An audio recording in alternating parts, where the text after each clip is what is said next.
பாகிஸ்தானில் ஏற்கனவே பஞ்சம் தலைவிரித்து ஆடுகிறது. இப்படி இருக்கையில் ஹஜ் பயண விஷயத்தில் சவுதி அரசு பாகிஸ்தானுக்கு கடுமையான எச்சரிக்கை விடுத்திருக்கிறது. எங்களது கட்டுப்பாடுகளை மீறினால் அபராதம் விதிக்கப்படும் என்றும் எச்சரித்திருக்கிறது. சவுதியின் எச்சரிக்கை பாகிஸ்தானுக்கு புதிய தலைவலியை ஏற்படுத்தியிருக்கிறது.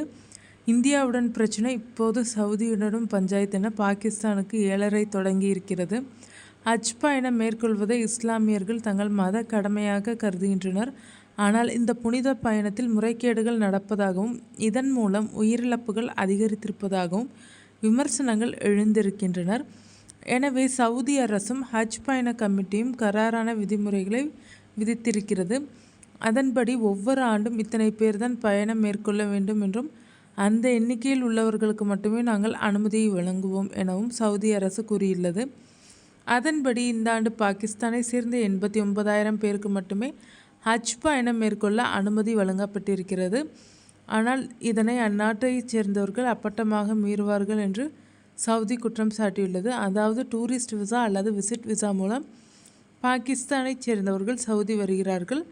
அங்கிருந்து அவர்கள் ஹஜ் பயணம் மேற்கொள்கிறார்கள். இது சட்டவிரோதம் என்று சவுதி கூறியுள்ளது.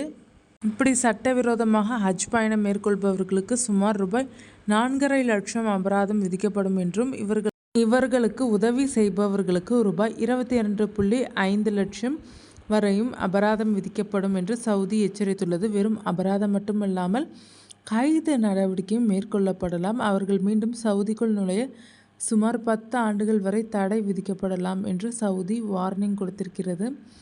பாகிஸ்தானிலிருந்து வரும் 89,000 பேரில் 23,620 பேர் தனியார் சுற்றுலா நிறுவனங்கள் மூலம் ஹஜ் பயணத்தை மேற்கொள்கிறார்கள்.